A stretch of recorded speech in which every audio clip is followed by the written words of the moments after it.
Shalom, shalom, shalom les enfants. J'espère que vous allez très bien par la grâce de Dieu, n'est-ce pas? Alléluia. N'est-ce pas que vous passez des bons moments dans la présence de Dieu?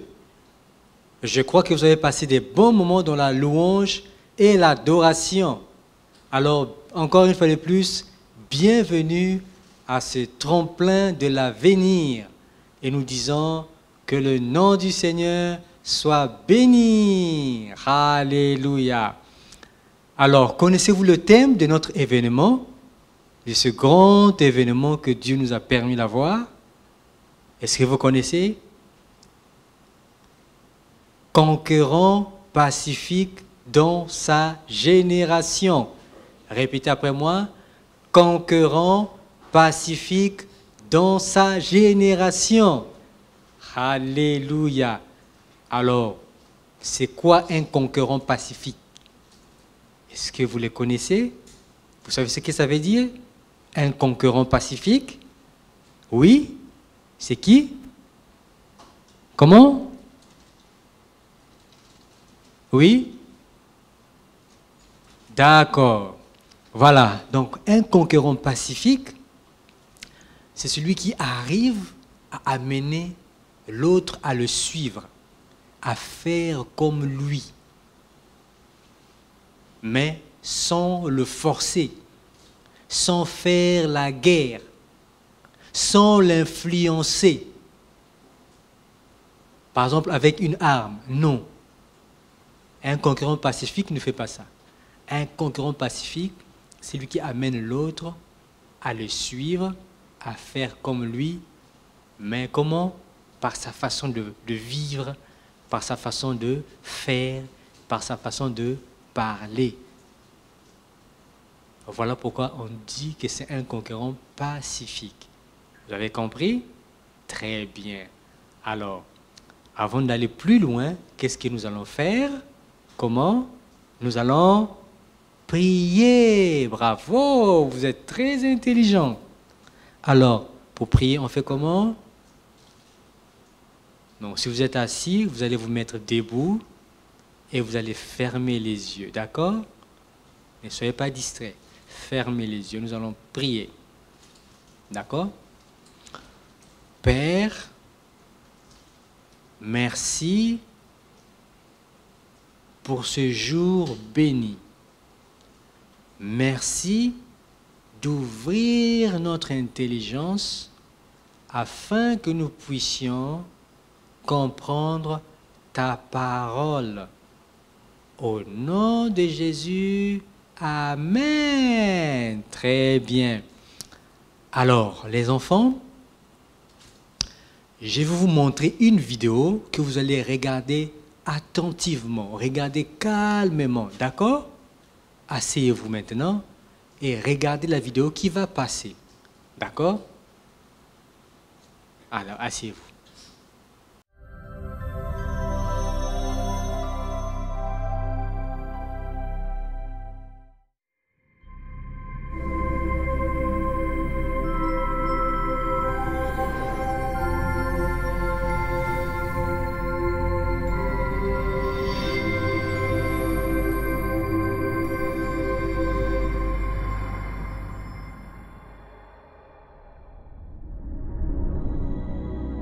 Au commencement, Dieu a créé les cieux et la terre et toutes choses.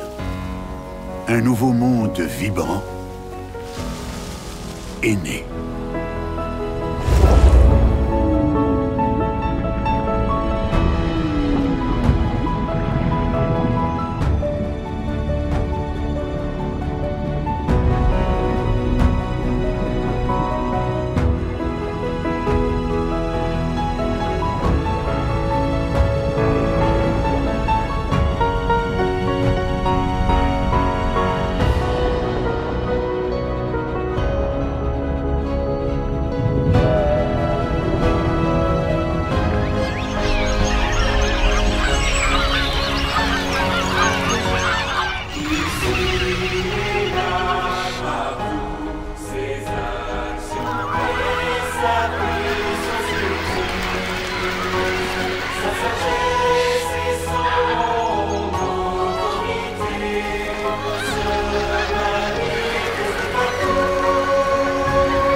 Tout ce que Dieu a créé était parfait et beau.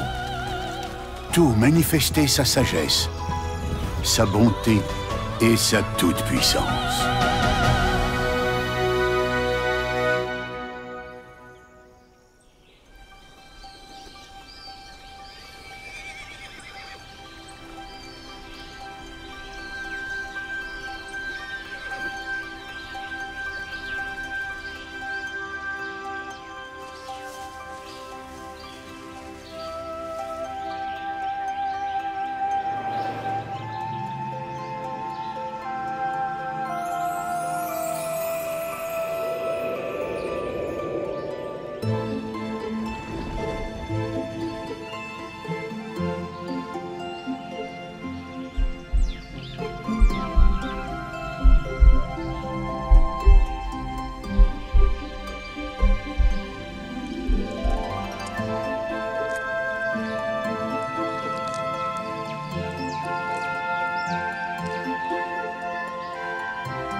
Dieu a créé Adam et Ève à son image, de ses propres mains, et a soufflé sa vie même en eux. L'Éternel Dieu les a placés dans le jardin d'Éden et leur a dit : « Tu pourras manger de tous les arbres du jardin. Mais tu ne mangeras pas de l'arbre de la connaissance, du bien et du mal. Car le jour où tu en mangeras, tu mourras. »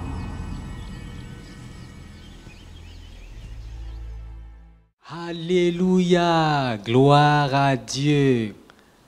Alors, vous avez regardé la vidéo? N'est-ce pas que c'était beau? N'est-ce pas que c'était merveilleux? Voilà. Alors, je vais vous expliquer ce que vous avez vu à partir de cette image que je vais vous montrer encore. D'accord? Vous voyez l'image? Très bien. Vous voyez les chiffres? Il y a 1, 2, 3, 4, 5, 6 et 7. Donc, le premier chiffre, le 1, ça nous montre, c'est-à-dire les 7 chiffres nous parlent des jours de la création. Et donc, le premier jour, le 1, on voit, il nous parle du jour où Dieu, la première chose que Dieu a créée le premier jour. C'est quoi? C'est la lumière. Et après, le deuxième jour, il a créé quoi? Le ciel. Et le troisième jour, il a créé la terre, ou encore, si vous voulez, la végétation. Vous voyez? Et le quatrième jour, qu'est-ce qu'il a créé? Il a créé les luminaires, c'est-à-dire le soleil pour éclairer le jour. N'est-ce pas que vous voyez le soleil qui éclaire le jour? Est-ce que c'est beau ou c'est pas beau? C'est bien, non? Voilà, c'est Dieu qui l'a créé. Et lorsque vous voyez une terre avec les herbes, avec les arbres qui nous donnent du fruit, n'est-ce pas que c'est beau? N'est-ce pas que c'est beau? Oui, c'est Dieu qui les a créés. Quand vous voyez le ciel, quand il fait beau, et ça aussi c'est Dieu qui a créé. Et vous imaginez de voir tous les jours que le noir sans lumière. Est-ce que ça sera beau? Non, ça ne sera pas beau du tout. Ça sera que le noir, la nuit sans lumière. Mais Dieu a créé la lumière pour que nous ne soyons plus dans les ténèbres. Alors le 5e jour, qu'est-ce que Dieu a fait? Il a créé les oiseaux du ciel et quoi encore? Les animaux marins ou encore les poissons dans l'eau. Et le 6e jour, n'est-ce pas que vous aimez les poissons? C'est bon, n'est-ce pas? Et quand vous voyez les oiseaux voler, n'est-ce pas que c'est beau? Et tout ça, c'est Dieu qui les a créés. Et le 6e jour, il a fait quoi? Il a créé les animaux terrestres, comme le lion, comme l'éléphant. Vous voyez? Et aussi, qu'est-ce qu'il a créé d'autre? Il a créé l'homme. Vous vous rappelez de la vidéo? On voit, Dieu a créé l'homme. Il a créé l'homme et la femme. D'accord? N'est-ce pas que c'est beau? Regarde ton frère, ou encore regarde papa ou regarde maman. N'est-ce pas qu'il est beau? Voilà, c'est Dieu qui l'a créé. Et regarde toi-même. N'est-ce pas que tu es beau? Voilà, c'est Dieu qui t'a créé. N'est-ce pas? Alors, qu'est-ce qu'on peut dire? Tout ce que Dieu a créé est comment? Est beau. Vous voyez? Tout ce que Dieu a créé est beau. Et même lui-même, après avoir tout créé, il dit quoi? Il est écrit que Dieu vit tout ce qu'il avait créé et cela était très bon. Vous voyez? Et donc, dans tout ce que Dieu a créé, et lorsque Dieu a créé toutes choses, il y avait quoi? Il y avait la justice, il y avait la paix et il y avait la joie.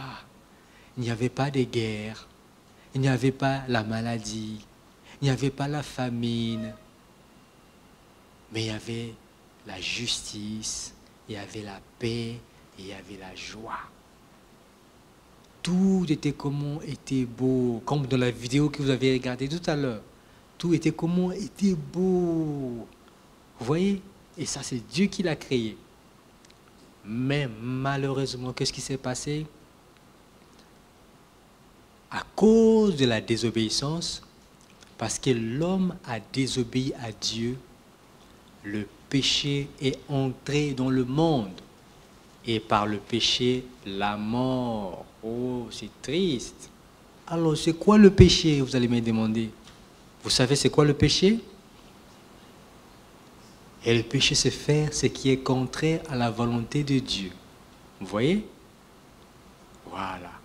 Et à cause du péché, regardez les images, ce qui se passe, vous voyez? Un enfant qui dort dans la rue toute seule et ou dans un carton. Est-ce que ça c'est dans la joie ça? Est-ce que c'est beau? Non, c'est pas beau. Dieu n'avait pas voulu comme ça. C'est à cause du péché. Et vous voyez l'image suivante que je vais vous montrer aussi. Qu'est-ce que vous regardez? Qu'est-ce qui se passe? Ils sont où? Ils sont à l'école. Et qu'est-ce qui se passe? Deux enfants en train de se battre. Est-ce que Dieu l'a voulu ainsi? Non. Là où il y a la joie, là où il y a la paix, là où il y a la justice, les amis ne se battent pas. D'accord? Il n'y a pas la bagarre. Regardez ça aussi. Deux amis en train de se battre. Est-ce que c'est beau? Non, Dieu n'aime pas ça du tout. Vous voyez? Dieu n'aime pas ça. Parce que lui, lorsqu'il a créé, il y avait la justice, il y avait la paix, il y avait la joie. Alors, tous les enfants que vous venez de voir, est-ce qu'ils sont heureux? Est-ce qu'ils sont heureux? Est-ce que ces enfants sont heureux? Est-ce que si on te frappe et que tu te blesses, est-ce que tu seras heureux? Ou si tu n'as pas un endroit où dormir et qu'on t'a chassé à la maison, que tu dors dehors, ou que tu te retrouves dehors, tu n'as pas un endroit pour dormir, tu te retrouves en train de dormir à terre, dans un carton, est-ce que tu seras heureux? Non, moi je ne serai pas heureux. Et c'est parce ce que Dieu a voulu. D'accord?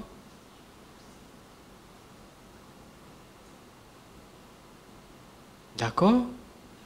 Voilà, ils ne seront pas heureux. et tu ne seras pas heureux non plus. D'accord? Alors, qu'est-ce que nous devons faire? Alors nous devons dire à nos amis que Jésus les aime. Et que Jésus les aime et qu'il veut qu'ils vivent dans la justice, dans la paix et dans la joie. D'accord? C'est ce que nous devons faire. D'accord? Et cela, nous n'allons pas y arriver par notre propre force. C'est lorsque nous appelons Jésus, nous lui disons de venir dans notre cœur. Il dit, Jésus, entre dans mon cœur, je te veux, je t'accepte. Entre dans mon cœur. Et lorsque Jésus entre dans notre cœur, nous pouvons vivre toutes ces choses. D'accord?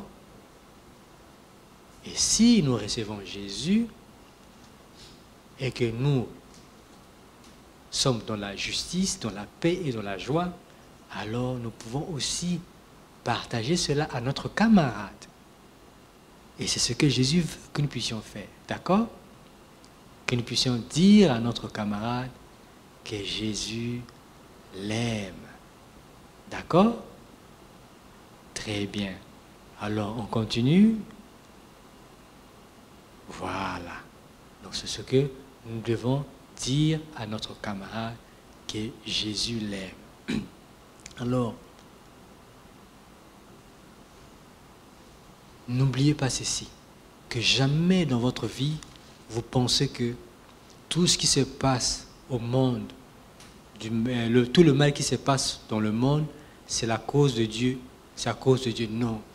Parce que nous avons vu tout à l'heure, tout ce que Dieu a fait était bon, ou encore très bon. D'accord? C'est pourquoi nous allons confesser cette parole et que vous allez garder dans votre cœur tous les restants de votre vie. D'accord?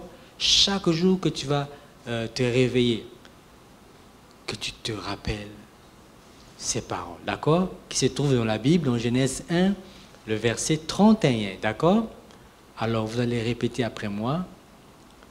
Dieu vit tout ce qu'il avait fait. Et voici, cela était très bon. On reprend Genèse 1, le verset 31. Dieu vit tout ce qu'il avait fait et cela était très bon. Alléluia. Donc ne l'oubliez jamais, d'accord? Dieu vit tout ce qu'il avait fait et cela était très bon. Alléluia. Alors nous allons passer à notre verset à mémoriser, d'accord? Vous allez répéter après moi le verset à mémoriser. D'accord? On va vous l'afficher à l'écran et vous allez voir et vous allez répéter après moi. Très bien. Verset à mémoriser. Et donc on continue. Voilà. Répétez après moi. Jésus leur dit, mais vous recevez une puissance, le Saint-Esprit survenant sur vous, et vous serez mes témoins à Jérusalem, dans toute la Judée, dans la Samarie, et jusqu'aux extrémités de la terre. Vous voyez, jusqu'aux extrémités de la terre, nous serons les témoins de Jésus. Jésus veut que nous puissions, partout où nous serons, partout où nous irons, que nous puissions dire aux hommes, que nous puissions dire à nos camarades que Jésus les aime. D'accord? Vous avez compris? Vous voulez que nous puissions répéter une seconde fois? Une dernière fois? D'accord? On va répéter. Acte, ça se trouve dans Acte 1, le verset 8. Jésus leur dit, mais vous recevez une puissance, le Saint-Esprit survenant sur vous, et vous serez mes témoins à Jérusalem, dans toute la Judée, dans la Samarie et jusqu'aux extrémités de la terre. Amen. Alléluia. Alors, qui veut être un témoin de Jésus? Qui veut dire au monde que Jésus l'aime? Très bien. Alléluia. Alors, Jésus vous a vu et donc, n'hésitez pas. Quand vous allez voir votre camarade lui dire, vous lui dites, Jésus t'aime. Jésus est mort à la croix pour toi. Amen. Alors, avant de terminer, nous allons prier. D'accord? Nous allons rendre grâce à Dieu pour sa parole. Alors, nous fermons les yeux. On se met debout là où nous sommes et nous allons prier. Père, nous te rendons grâce pour ta parole qui nous a encore montré, qui nous a révélé que tout ce que tu as créé est bon. Et lorsque toi-même tu as vu tout ce que tu avais fait, tu as remarqué que cela était très bon. Alors, jamais nous ne dirons que tu es la source du malheur. La source du malheur. Que tout ce qui nous vend de mal dans le monde autour de nous, cela ne vient pas de toi. Nous voulons retenir que cela. Et merci de ce que tu nous aides également à garder cette parole, à aller au monde et à leur dire que Jésus les aime. Nous te bénissons pour cela au nom de Jésus et nous disons Amen. Alors restez toujours debout, levez vos deux mains vers le ciel comme ceci, les deux mains, et je vais prier pour vous. Gardez vos yeux fermés. Père, je prie qu'au nom de Jésus, que ces enfants soient des conquérants pacifiques dans leur génération, au nom de Jésus. Et vous dites Amen. Et qu'ils soient les témoins de Jésus partout jusqu'aux extrémités de la terre. Et au nom de Jésus, vous dites Amen. Et je prie également qu'ils soient toujours couverts par le sang précieux de Jésus. Au nom de Jésus, et vous dites Amen. Alors, nous avons fini pour aujourd'hui et je vous souhaite excellente suite de journée, excellente semaine et je vous dis Shalom. Hosanna, Hosanna.